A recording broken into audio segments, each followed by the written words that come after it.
Hello, you wonderful human being. You're listening to episode 2 of the Get Inspired show. This upload is advert and track free to maximise your auditory pleasure. I do hope you'll enjoy it.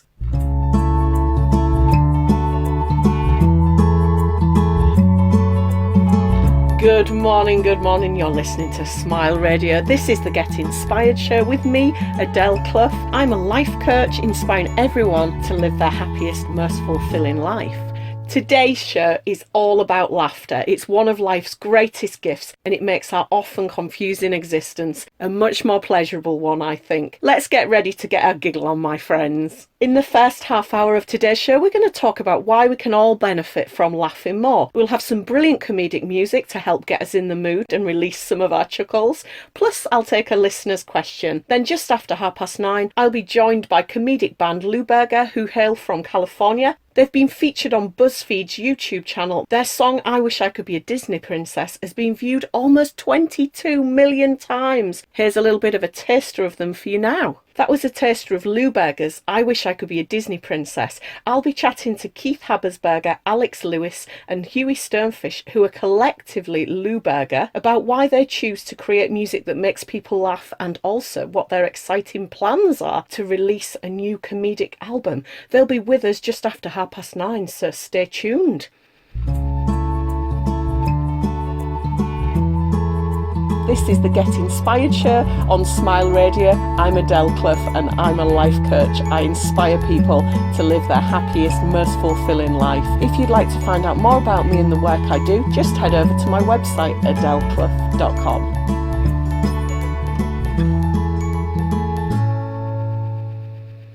So today we're talking all about laughter. Now, out of the animal kingdom, only humans and a few primates get to enjoy this wonderful gift. Aren't we the lucky ones? Now, one thing that fascinates me is that laughter is kind of an unconscious thing. It's like breathing or sneezing. We can't make it happen. So basically, we can't produce laughter on command that sounds realistic. But when we hear others doing it, it has that contagious factor to it, which is why laugh tracks are so common in situation comedy on TV shows. Have you ever noticed that? Sometimes I'm a bit like, what is all that like weird laughter I'm hearing right there? That weird laughter is to make you laugh. So as a life coach, I'm always interested in how much my clients laugh in their day-to-day lives. I'll be honest with you, this little inquiry I make upon meeting a new client, which is usually over the internet. I do most of my work with people through Zoom or Skype. Often they're in other countries. I'm in the UK. But so they meet with me virtually. And then one of the things they're asked is, how much do you laugh? And I can see this look of confusion spread across their face because they're trying to like suss out, what are we doing now? What is this coaching all about? And at this point, they've not realised that we're going to have some fun along the way, as well as, having a bit of effective coaching and getting them to wherever they want to be. So let me tell you why I'm so into laughter. I view it as a bit of a life hack. It's really, really fast and effective in reducing stress levels, and it triggers a release of feel-good chemicals that make life more enjoyable, and they even reduce physical pain. Now that might sound unbelievable, but I put it to the test 5 years ago when I had a baby and decided that my chosen pain relief would be Seinfeld and Frasier DVDs. I'll tell you all about what happened with that later on. Back to me being a coach. Let's admit it, life can be hard with its unexpected twists and turns. If I can coach my clients to view their life through a gentler, slightly comedic filter, they're going to be happier and healthier people, and that can only aid whatever transformation they've come to me to have help with, whether it's their confidence, career or relationship stuff. Imagine yourself smiling and laughing more. Imagine you could see stressful situations from a slightly more humorous viewpoint. Wouldn't life feel better and be more enjoyable for you? How we perceive our life and ourselves has a direct correlation with how we're going to experience it. Now, we can either view it as a drag with all this stuff we should be doing, or we can see it as joy-filled with all this great stuff we get to do. It's our thoughts that create our feelings, and then it's our feelings that create our actions, which create our reality. It all starts with our thoughts. Halfway through the Get Inspired show, I take a listener's question. If you're interested in me answering yours, just send me an email, hello@adeleclough.com. I only do one each show, but please send it and hopefully I'll choose yours. Now, a high percentage of the questions I'm getting they're kind of relating to things going on in the home, disharmony in the home, messy roommates, children who have toys that are taking over the house, partners who won't tidy up. Now, let's just think about some of this and how things could appear different. What if rather than screaming at a partner for being such a messy, selfish beast that belonged in a zoo, you could find a way to inject some humour into the situation? I know, living in a chaotic mess is not a laughing matter, but if you could perceive it differently, you'd likely feel differently about it, and then you'd lower your stress hormone levels. So, have a little walk into my world of how I kind of shift things and make them feel easier and better. A random suggestion for you is you could put on an upbeat music track like I've Got the Power by Snap and dance around your entire home, scooping up the random discarded items into a giant Santa sack and then lovingly gifting them to your loved one upon their return home from work. Santa Claus is coming to town. Now, here's a cool thing. You don't actually have to do this for real. You can just imagine yourself doing it, and suddenly you'll feel less frustrated with the mess in your house. Once you have dialed down that frustration, you can calmly think of a way to address the situation for real. So yeah, just imagining, feeling and thinking differently changes the physical situation. Laughing about something that stresses you dials down that stress and frees up your thinking to get solution focused rather than being trapped in all the frustration. Because our brains are amazing. Fantasy and reality use the same neurological pathways, the superhighways in our brain. So imagining something is super duper powerful. I encourage daydreaming with my clients such a lot. I wonder if you can think of a frustrating situation you'd like to change. How would it be to see it from a more humorous viewpoint? I'm going to give you a little bit of thinking music now in the form of Tim Minchin.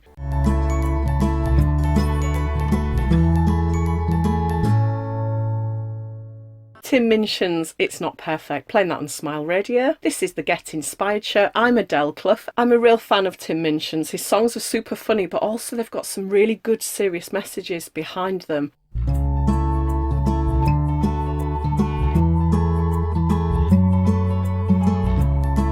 You're listening to Smile Radio. This is the Get Inspired show with me, Adele Clough. You can listen back to previous Get Inspired shows at mixcloud.com/yes2gal.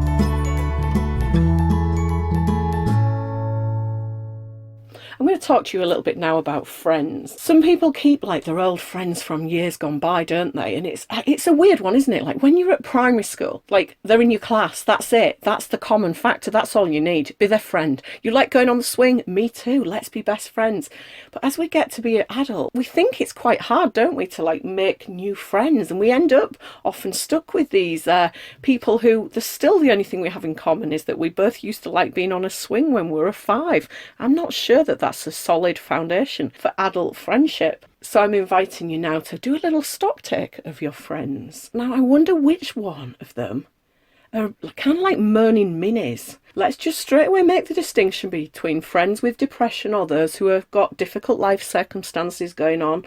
They're not the ones I'm talking about. I'm talking about the ones who spend most of their time complaining, nothing ever goes right, and there is always something to moan and be negative about. One of the things I talk so much about is what we focus on expands. So if we're focusing on unpleasant stuff, it grows and grows and grows. Now, Jim Rohn, a well-known motivational speaker and self-help guru, says that we are the average of the 5 people we spend the most of our time with. So, if we take this statement to be true, hanging out with perpetually negative people is a big no-no. So I invite you to reduce the time you spend with people who don't elevate you. Get yourself into a positivity posse. Sure, be compassionate with a friend in need, but ensure that they're getting appropriate support too. And I think that whatever we're going through, there's a point in time where we need to start moving on. You know, that terrible breakup, letting it hold us forever is no good for anyone. There's a point where we have to start living again, because we know that telling the sad story again and again doesn't make it go away. It just makes the story bigger and bigger and more detailed until there's enough detail for it to be a full-length feature film. You know, sooner or later we have to let that terrible breakup go. We have to move on. We have to be open to love again, even if it's only self-love. Because this negative focus that people are trapped in is a self-limiting box that they've put themselves into, and it turns their world into a really unpleasant place, and it can start to turn our world into an unpleasant place too. You can make your story a sad story, or you can make it one focused on joy.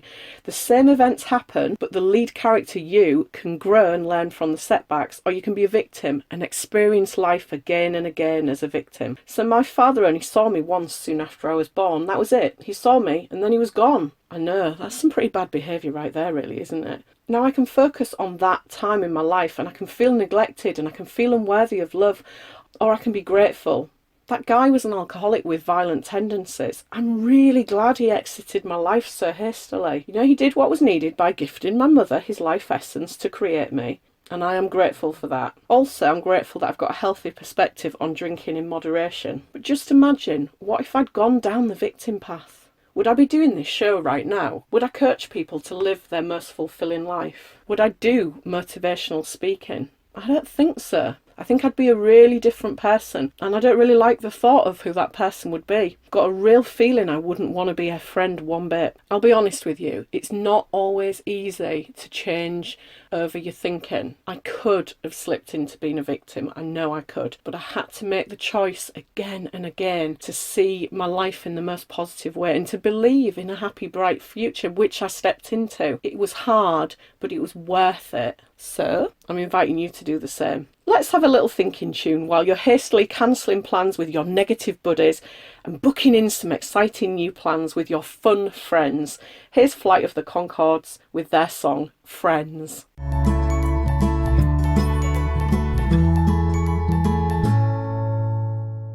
Flight of the Conchords with their song Friends here on Smile Radio. This is the Get Inspired Show. I'm Adele Clough, I'm a life coach, and today's show is all about laughter. So laughter's a pretty powerful thing. We know that it can improve our life, reduce our stress levels, give us greater joy, but it can also help reduce pain, not just emotional, but physical as well, actually. So I actually trained as a life coach back in 2004, and before that I trained in art therapy and counselling. I know I don't seem old enough, right? Unbelievable, but it's true. And I've always been interested in any way we can promote positivity in our life and live our happiest lives. And what really piqued my interest, I think, is the fact that my own background and my own childhood was not a happy one, but I was absolutely obsessed with having a happy adulthood and having a really great life. And then once I kind of got that happening, I was like, right, I'm going to help other people now. This is cool. But yes, back to laughter. So I started researching the topic of laughter really while I was training as a life coach, and I was really surprised that it actually can help reduce pain. That's physical pain, not just emotional pain. So I decided I would test this out. I like to put things to the test, you know, it's important. I can't get behind things if I don't know they're definitely true. So the ideal testing time for laughter reducing pain was while I was going to give birth to my child back in 2012. He's 5 now. My chosen birthing partners were Seinfeld and Frasier DVDs. They seemed a good choice, and my take on the birthing experience was hold the drugs, hold the medical intervention. My chosen form of pain relief will be comedy. Thank you very much. Can you imagine how that went down at the hospital? I had a printed birth plan with it written on. I was really, up for this.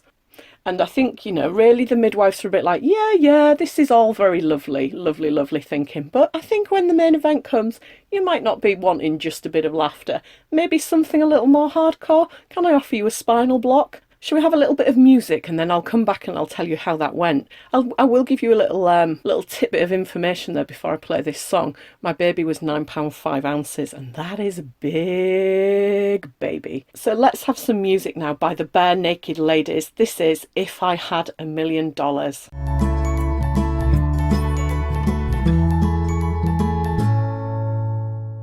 If I Had $1,000,000 by the Bare Naked Ladies, playing on Smile Radio. I'm Adele Clough. This is the Get Inspired show. We're talking all about the power of laughter. And just before we had that song, I was saying that I decided to test out the true power of laughter by using it as a form of pain relief when I gave birth. Now, I had filled my brain with some gentle, peaceful births that I'd watched, and I'd also been at births as well. So my drug-free, intervention-free dream was fairly grounded in reality, and I believed I could do it based on seeing others do it. So let me tell you what happened. My birth was 22 hours long. I spent from 4 p.m. until 7 a.m. laughing and joking with Dave, my hubby, and Zita, who was my doula. Things were intense but manageable. I had to stop talking and laughing during my contractions, but the thought of drugs didn't come into my head. And then in like the last 6 hours, things got a bit more intense. I kind of needed to be quiet, and my hubby was astounded that I wasn't speaking. He was like,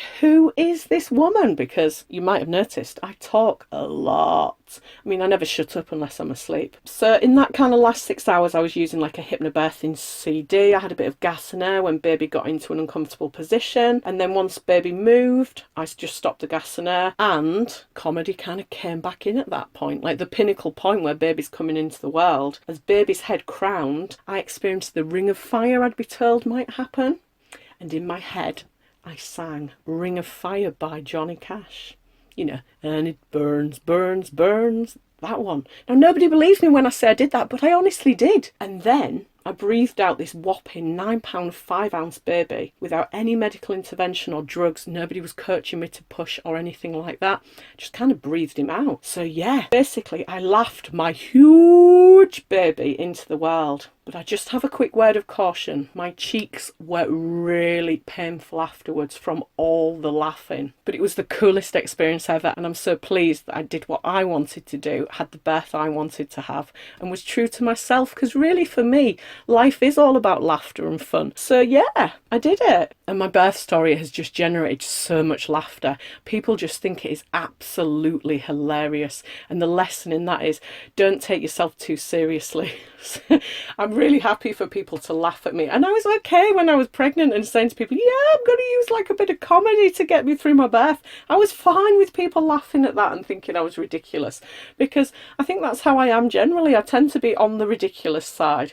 So let's just have a little chat about laughing at yourself. I think it's so important we don't take ourselves and don't take our lives too seriously. Having an optimistic personality, being able to laugh at yourself is such a great way to increase your resilience and confidence. Too often we worry what people think of us, we worry about making a fool of ourselves. You know, the thing is, we're all going to trip up at some point. We're all going to say the wrong word. We're all going to pass wind in a quiet room where we really don't want it to happen. We can either just beat ourselves up about it and play it over and over again and relive the horror, or we can just laugh about it and think, yeah, well, that's what happened, okay. I remember this Christmas where I accidentally walked into a door. I've only got sight in one eye, so I'm a little bit inclined to be slightly on the sort of clumsy side. Don't think it was a vision thing. We might have had a little bit of alcohol, but this was during the day, this wasn't the evening. But anyway, I walk into this door and then all these Christmas cards fall on my head. I fall on the floor. And my friend is there she's trying not to laugh, desperately trying not to laugh, but she's shaking like a paint mixer at the sight of me just laying on the floor in a heap, with all these cards just covering me. And she's like, oh, are you okay? Like, try not to laugh. And oh my goodness, I've never laughed so much in my life. It was absolutely hilarious. Now, this is a few years ago, and I just still think it must have been the funniest thing. And I think it's so sweet that she was such a good friend, that she tried to stifle her giggles just to make sure I hadn't like broken myself. It is so funny, and it still gets brought up every Christmas, and I love it because it's just such a funny thing that happened. And I know that we all like make mistakes, we all do silly things, we all say silly things. We're humans, we're not robots. And I also know that we're more likeable when we smile and laugh. I think it's time we had a bit more music before I take a listener question from Jacinta.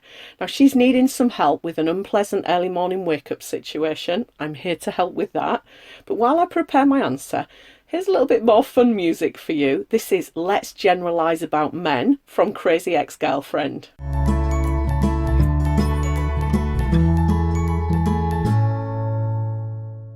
Let's generalise about men from Crazy Ex-Girlfriend there. This is Smile Radio. I'm Adele Clough. This is the Get Inspired show. Coming up shortly, I'm going to be chatting with Lewberger. If we've got time to take a listener question, if you've got one for me, just email me, hello@adeleclough.com. This one is from Jacinta. She says, "Hi Adele, I need some help. I'm exhausted from being woken early by a young child every morning. She's 6. There's usually a toy that's been shoved in my face. She always wakes me up and never her daddy.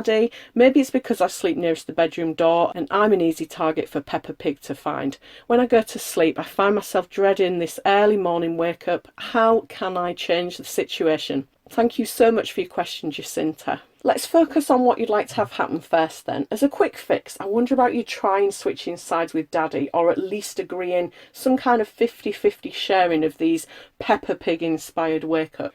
Now, it sounds like it's time to declare your bed a toy-free zone, really. But I wonder about you getting a basket for the toys to go in as your little one comes into the room. You could rehearse with them, putting the toys into the basket so they know that that's where they live. And then they'll get a chance to experience it and they'll be more likely to do it automatically when they're waking up. So this is the thing, isn't it, about changing behaviour, not just for children but for adults. You've got to give it a go, you've got to try it, and it'll usually take at least 3 times before your brain sort of goes, this is the way we do this thing. So yeah, with your little one, get a nice toy basket, get them to come into your room with you, and show them where the toys go, put them in, and do that at least 3 times.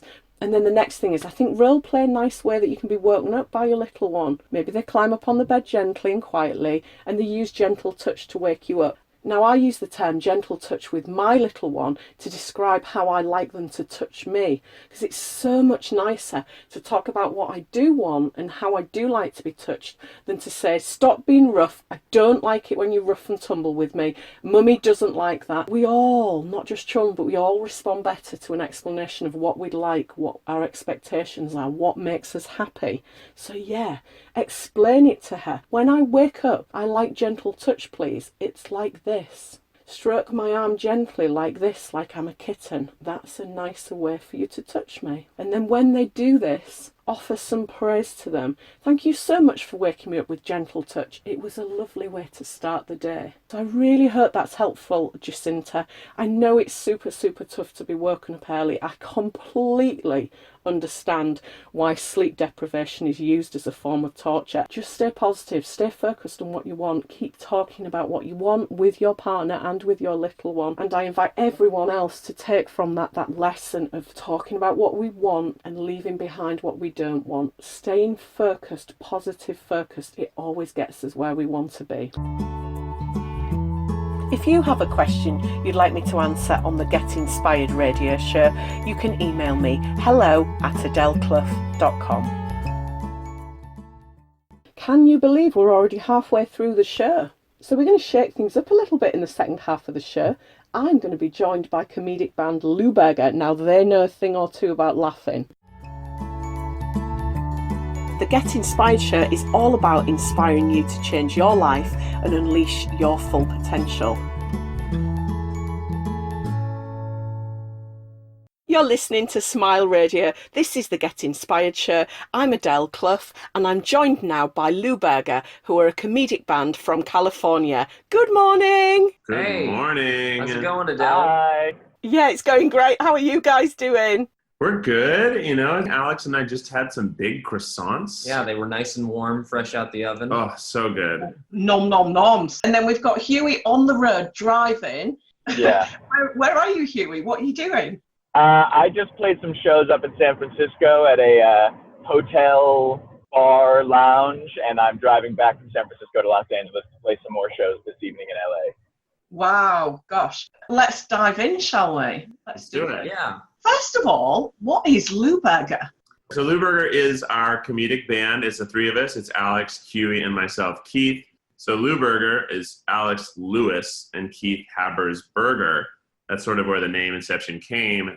Alex and I met a few years ago at a networking event, if you can actually believe it. It actually works sometimes. We were the 2 of us for a while. We had a 7-person band for a while. We couldn't really find the right fit of how our comedy music was best done. And then we were going to partner with a piano player that's actually a friend of Huey's, and he canceled on us the last day and sent Huey in his stead. And we're like, well, this Huey guy's perfect. He fit our vibe. He picked up our music really, really quickly. His voice balanced well with ours. And we thought, okay, this is great. So we told the other guy not to worry about coming. And we were just going to go with Huey instead. I love that.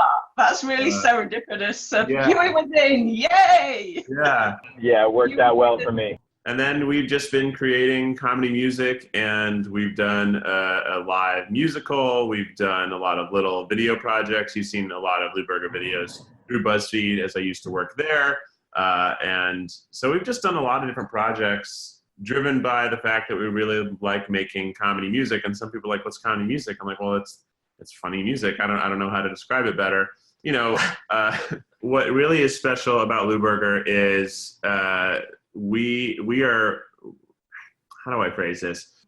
Ultimately, good comedy music is a good ensemble, a good anything that involves the people working together to really make that product is the camaraderie and friendship behind whatever the product. It's very hard to make a career being a comedy band, right? Because it's a very niche market, but it is maybe the most fun thing to do. Why do you think it's not more popular? I mean, why do you think we're just filling our ears with songs about falling in love and falling out of love? Because that's the eternal struggle, right? I think love is what drives everybody. And I think that people do love comedy music. Every so often, like there will be funny stuff that really circulates. Like, a lot of the Lonely Island stuff really did succeed because there is a need for this comedy music stuff. It's just not sort of the mainstream objective to listen to, I think.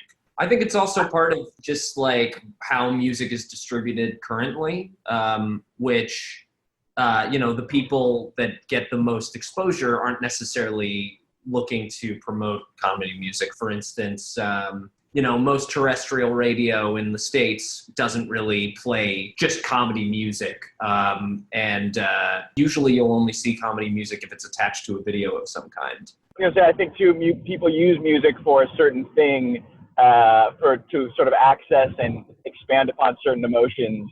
And laughing is not one that we generally associate with music. We think more probably of crying than of laughing. So I think that's something that we three all really like about comedy music is it's a great way to engage with music in a totally different way.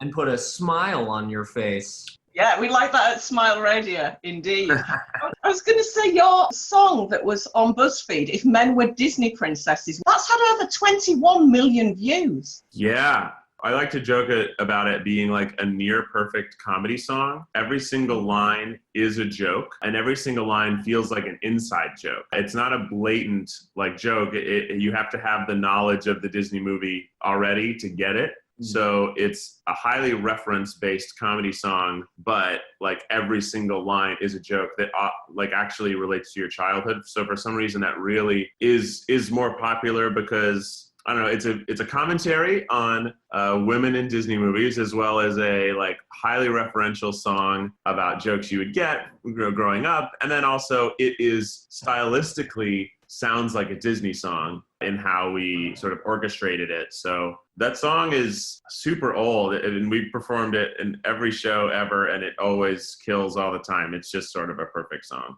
You also get to watch Alex and Keith kiss, which everyone And loves. we kiss. Yes. I think that's about half the views are just for the kiss. That's okay. It sounds like a great way to get views. Yeah, I mean, it's great. It's we're very proud of that, and we were happy that it has such a big impact on the internet. Let's have a quick listen to If Men Were Disney Princesses by Lewberger, who we are chatting to now.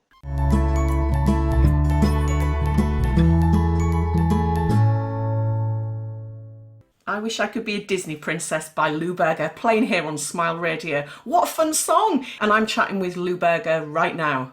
So basically, you've been on BuzzFeed. You did a Christmas song which Huey was in, because Huey hadn't been in the previous ones on BuzzFeed, but then there he was. The reason actually Huey hasn't been in a lot is Huey has hilariously not been in town every time we were shooting things. So he was supposed to be there for the Pokemon song that we put through BuzzFeed. He was supposed to be there for this. We did a very quick political commentary song when we sang about the things that were not covered under the new healthcare plan, and it was sort of the modern Major General parody of all these things that would be bad. And Huey actually helped us produce that track, even though he wasn't. Yeah, actually both of those. Huey helped us make the track, but he just couldn't be there in person. I was traveling across the country during the Pokemon video, and I got the call that they were doing it. So I was like in the back of the car, pulled out my computer, did a little Wi-Fi hotspot, sent over some tracks. So basically, busy is the Super bottom busy. line there. Yeah. And then the album, we've been sort of slowly recording the album for, I feel like it's almost 2 years now. Yeah, it's been a while. Sort of on borrowed time. And Huey has been the lead producer with a guy named Jay Markowitz. And they've done just a bang-up job getting things tracked, really beefing out the songs to be totally at the highest production quality possible. And it's been a long work. And the reason we wanted to take so long is as we were writing songs, sometimes we changed lyrics on songs to make them more current. So we were going back in and changing songs throughout the time. And also tracking vocals either late at night or on weekends. We were just sort of piecemealing it together to keep it as affordable as possible. And we recorded vocals and stuff in 3 different studios too. I think. Yeah. It was always just sort of wherever we could. I've got to say, your songs are really, they just sound like anything you would hear on the radio in terms of the production. They sound absolutely amazing. I mean, we've played stuff already on Smile Radio. They are absolutely phenomenal. And I'm personally really keen to get more comedic music out there, because I think, come on, we need to laugh a bit more about life. Yeah. Yes, we could all laugh a little bit more. That's also really important to us as far as our tracks go. We want them to sound like just anything that could come on the radio. And obviously Jay and Huey did an amazing job of making that happen. And it's important that not only are you going to get a hilarious song that you can laugh at, but something that you're also going to really enjoy listening to. And we spend a ton of time on harmonies and harmonic structure in our songs. Our harmony comes sort of from a folk influence, and then we put these triads into different genres, and it has a very unique sound. But there are 3-hour rehearsals where we'll just work one part of a song over and over and over to find where is the best place for all of our voices to land. And then we also even as we rehearse, sometimes Huey, you take my part. I'm going to find a new part in this because it suits his voice better on the high register or whatever we're doing. When you were just talking then about harmonizing, I was thinking about Love for Men, because what's hilarious, am I right in thinking, Keith, are you singing 2 parts in that?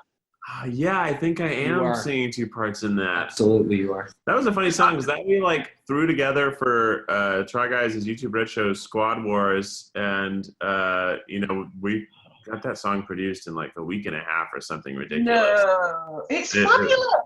Yeah, well, thanks. It was just sort of we wanted to create a little funny thing that could tie in Lewberger to some of the bigger projects that were happening, and Huey and Alex really got it done, really without much of my help at all. I came in to lay down vocals and then I disappeared.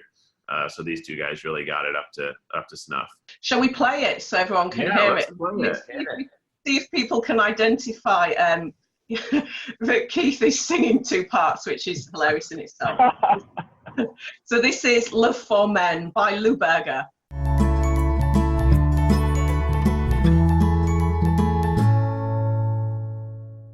That was the first ever radio play of Love for Men by comedic band Lewberger, who I am chatting with right now.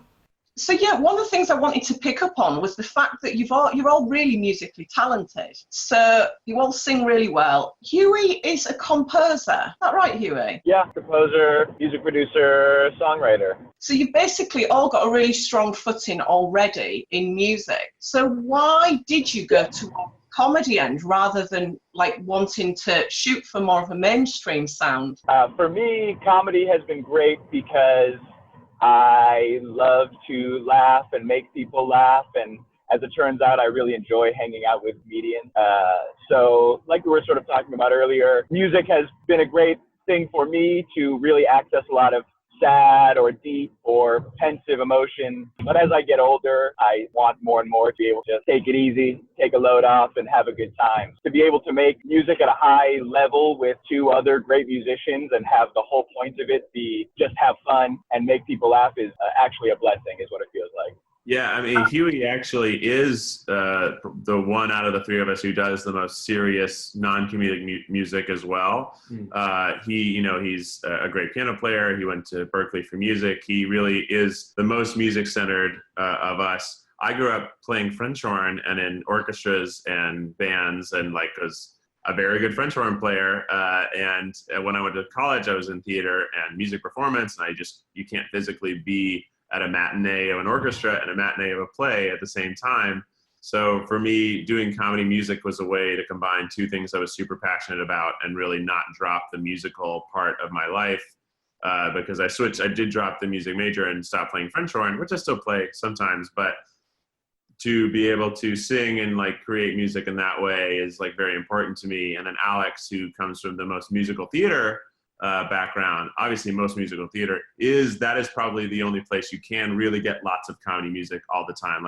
Musical theater is all about bigger emotions, bigger actions and behaviors. And there's also a lot of comedic songs in music. Yeah, exactly.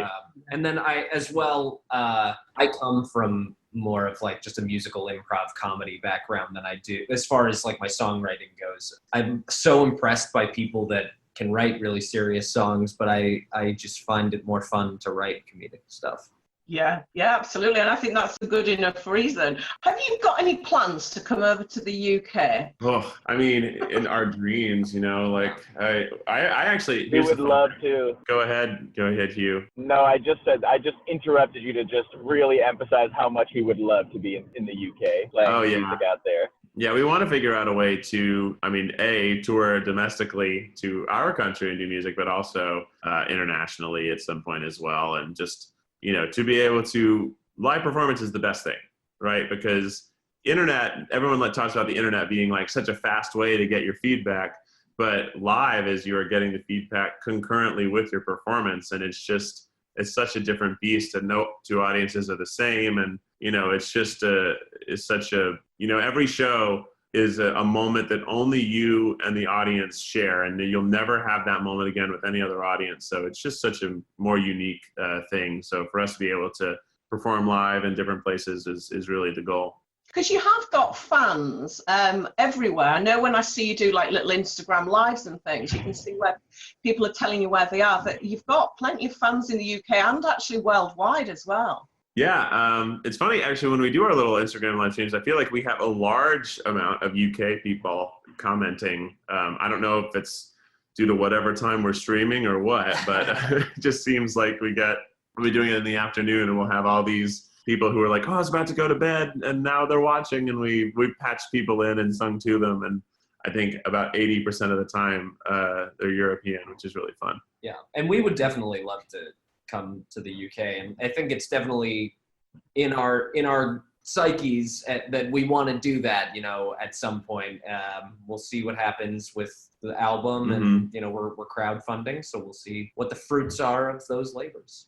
Shall we have another song from you, and then let's talk about the crowdfunding and the album? Is that all right with you guys? Yeah, that'd be great. This is That Won't Happen to Me by Lewberger.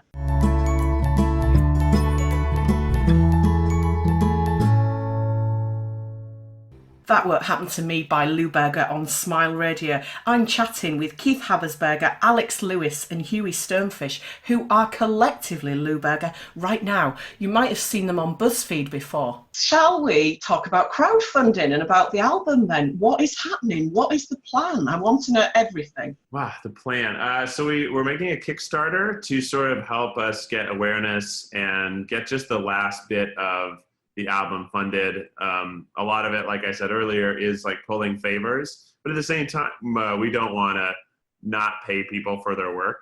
I think that's a really important part of being a creative is that yourself, you've so many times not gotten paid enough. So when you're in that position to be able to pay people, you want to do better than what was done to you. So for us to be able to get the budget and pay Jay for his time, pay Huey for his time, and pay the other people who have come in and helped lay down instrumentals on things, and just really make it so that it's not favors, but it's actually, people's jobs, that it's super important to fund our creators so that they can keep creating. So we have a $10,000 goal for the album that'll cover all the expenses. And we're certainly hoping that the Kickstarter, over delivers, because if we have more, then we can do more, right? We can make music videos for the tracks on the album. We can also just create live stream performances at a higher quality. We want to be able to bring more content online all the time, but you just have to have the money to do that. Cameras cost money, editing software costs money, even streaming software costs money to an extent. So getting the ability to create without as many hindrances is the goal of the Kickstarter. The $10 donation, which to us is £7.56 in the UK, gets you the album. You just pay for it, and then it magically arrives at a later date. Yeah, that's it. Yeah. So cheap. Great. Cheaper than going to the movies. Cheaper than filling up your car with gasoline. So it sounds like a bargain. So in order for this to happen, though, you have to reach your target, don't you? You must reach your target. We won't get it all unless we get it all. And then it's all going to go wrong, because we're looking for laughter and joy, and the world will be filled with frowns and sadness. So we all need to step up now at this point and be behind this, making it happen. Absolutely. Really, we've gotten so much support already just from views, right? So many people already like our music. So we're excited to have people actually help invest in us and get a really good product in return. Let me go ahead and give you details of how you can support Lewberger's Kickstarter, and also how you can connect with the guys online on social media. That's Instagram, Facebook, or Twitter, whichever your favourite is, or maybe all three, why not? So head over to kickstarter.com, type in Lewberger to look at their Kickstarter campaign, or you can head over to any of the social media accounts I'm going to give you and then just follow the link straight from there. So Lewberger's account on Instagram, Facebook and Twitter is Lewberger, Lewberger. Keith is on all those platforms as Keith Habs, that's 2 H's. Huey is on all three as well as Huey Stonefish, that's Hughie Stonefish. And then Alex is freestyling with a completely different handle. You'll find him at I8 a thumbtack, that's the number 8.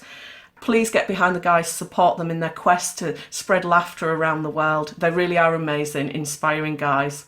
A huge thank you to Huey, Alex and Keith, who are Lewberger. Thanks for being so much fun and joining me on today's show. We're racing to the end of our time together, so it's time to say goodbye. The best of luck with the Kickstarter, guys. Bye! Thanks. Thanks, Adele. Really appreciate it. Thank you. Well, take care. Enjoy the rest of your day, all of you. Bye. Bye.